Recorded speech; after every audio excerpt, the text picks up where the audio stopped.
नोंथांनि बायदिब्ला सासे रिप्रेजेन्टेटिभा माने सासे थान्दैया एबा सासे एमसिएलए इएम एबा एमएलए माबोरै जानांगौ माने सासे रिप्रेजेन्टेटिभ जानो थाखाय एबा थान्दै जानो थाखाय बिनियाव मा मा क्वालिटि थाथारनांगौ नोंथांनि बायदिब्ला कमेन्ट बक्सआव लिरनाय आंबो आंनिखौ होनो नागिरदों। आंनि नोजोराव सासे थार थान्दै जानांगौब्ला रिप्रेजेन्टेटिभ जानांगौब्ला एबा इएम एमसिएलए इएम जानांगौब्ला बिनियाव हाइलि फर्मेल एजुकेशन थाथारनांगौनि गोनांथि गैया। हाइलि माने फर्मेल एजुकेशन हाइलि एजुकेटेड जायाब्लाबो जायो, किन्तु बिनियाव थानांगौ एक नम्बराव कमिउनिकेशन स्किल, इन्टारेक्शन खालामनो हानाय, रायजोफोरखौ बुजायनो हानाय, आं मा मावनो नागिरदों, नैबे स्किमा मा जिनिस, बेजों रायजोआ मा लाब जागोन, ओनसोला मा लाब जागोन। एक नम्बरा जाबाय बे कमिउनिकेशन स्किला थिग थानांगोन। दिनै नोंथाङा नाय मुलुगनि बुहुमनि रायजोनि जेसेबां माने एकदम गिदिर गिदिर पलिटिशियानफोर दङ, कमिउनिकेशन स्किला बिराद गोबौ, बिराद दाहार गोनां। नाय दिनै नरेन्द्र मदि कमिउनिकेशन स्किला खनसे रायजोफोरजों रायज्लायनो मोनोबा रायजोफोरा गिलिलांखाबाय, गलिलांखाबाय, आवलिलांखाबाय आरोखि। हेमन्त बिश्व शर्मा कमिउनिकेशन स्किला एकदम गोबौ देगार बायदि। आरो बेबायदिनो अरबिन्द केजरिवालमोन बायदि।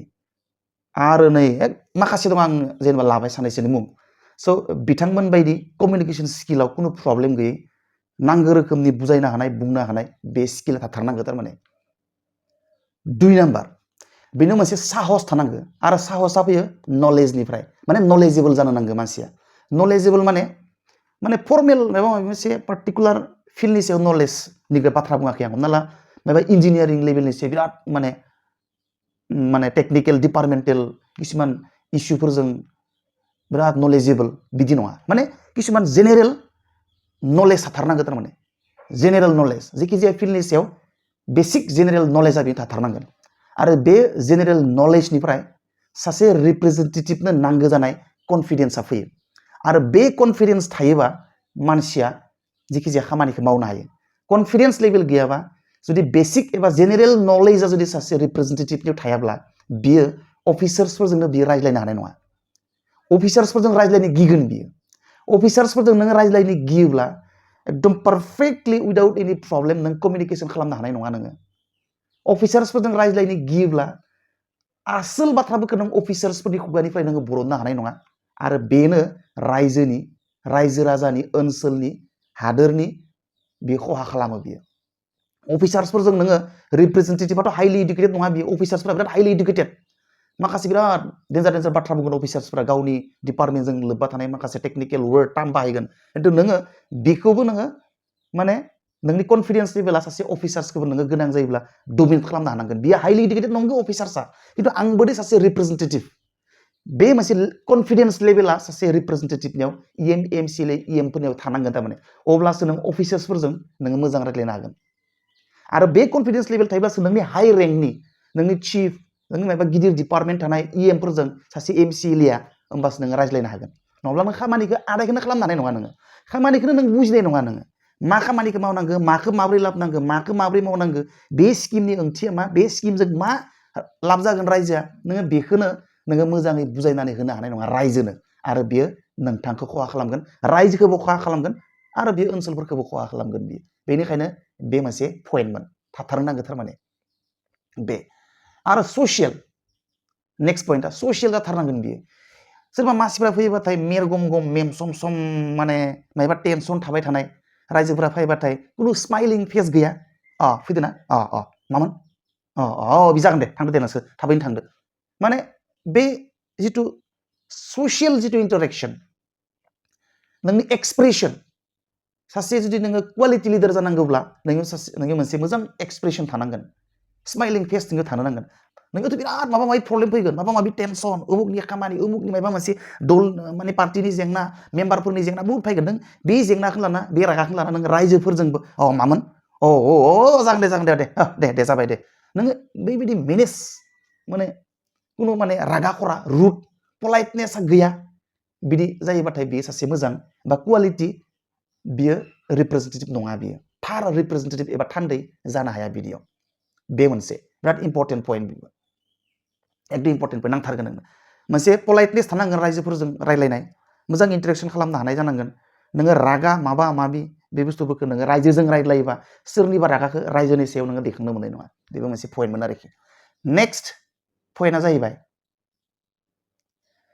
एकदम इम्पर्टेन्ट पइन्ट आरोखि आङो बुंबाय थायो बेखौ रिप्रेजेन्टेटिभ माने बेयो सासे रायजोनि राजा बायदि माने बेयो ओनसोलनि सासे दैदेनगिरि माने लिडार अब्ला नोङो सासे नोङो भिजनारि लिडार जानांगौब्ला इनार्जेटिक फ्लेम्बयेन्ट नों लिडार जानांगौब्ला नोंनि आं दहायनो बुंदोंमोन बियो नलेजेबोल जानांगोन नलेजआ नोंनिया माबोरै फैगोन नोंनियाव सोलोंनो लुबैनाय मोनसे मा थानांगोन स्पिरिट थानांगोन बबेनिफ्राय सोलोंगोन नोङो एभ्रि साइड एभ्रि मिडियाम नों सोलोंनांगोन आरो बे सोलोंनायनिनो मोनसे इफेक्टिभ माने बयनिख्रुइबो गोहोगोरासिन इफेक्टिभसिन सोलोंनायनि मिडियामा जाबाय नोङो बिजाब फरायनांगोन नोङो निउस फरायनांगोन मेगाजिनफोरखौ नोङो फरायनांगोन खिन्थु जोंनि इएम एमसिएलए सोर साबैसे बिजाब फरायो सोर साबैसे निउस फरायो ना मा फरायो आं मिथिया खिन्थु नोङो नाय एकदम भिजनारि लिडार क्वालिटि लिडार थार लिडारा बिजाब फरायो बियो गुबुन गुबुन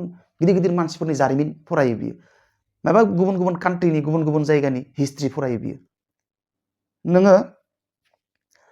नोङो सोरनिबा जिउनि जारिमिनखौ फरायाबा सासे गिदिर आगोलनि लिडारनि जिउ जारिमिन फरायाबा नोङो माबोरै नोङो सासे माबोरै गिदिर मानसि जानांगौ सासे माबायदि रिप्रेजेन्टेटिभ जानांगौ नोङो माबायदि इएम एमसिएल एबा ओनसोलनि लिडार जानांगोन नों माबोरै मिथिनो महात्मा गान्धीया माबोरैमोन जवाहरलाल नेहरूआ माबायदिमोन आरो बेबायदिनो आं एग्जाम्पल होबाय बेबायदि माखासे गिदिर गिदिर रिप्रेजेन्टेटिभफोरा माबायदिमोन सिन्ताधाराफ्रा माबोरैमोन मा खामानि मावोमोन मा डिसिसन लायोमोन बेखौ नों मिथिथारनांगोन नोङो होमबासो नों सासे मोजां लिडार थार लिडार नोङो खिन्थु जोंनि इएम एमसिएलफ्रा हयथ' 5 बोसोर 10 बोसोर 17 बोसोर 15 20 बोसोराव गांसेबो खिताब फरायना फराया मोनसेबो रायथाइ फरायना फराया मोनसेबो निउस आर्टिकेल फरायना फराया आं मिथिया खिन्थु नोङो नाय दानि चिफ बिथाङाबो बिजाब लिरो सम सम आसाम ट्रिबुनफ्राव आङो सेन्टिनेलफ्राव समाय समाय आर्टिकेल नुयो आङो दा बेबायदि सासे चिफआनो जुदि नों आर्टिकेल लिरनो सम मोनोबा निउस पेपाराव सासे चिफआनो जुदि बिजाब लिरलायनो सम मोनोब्ला बे इएम एमसिएलए एमएलएफ्रा बिजाब फरायनो मोनलायै एसेबां बेस्थ माब्रै जायो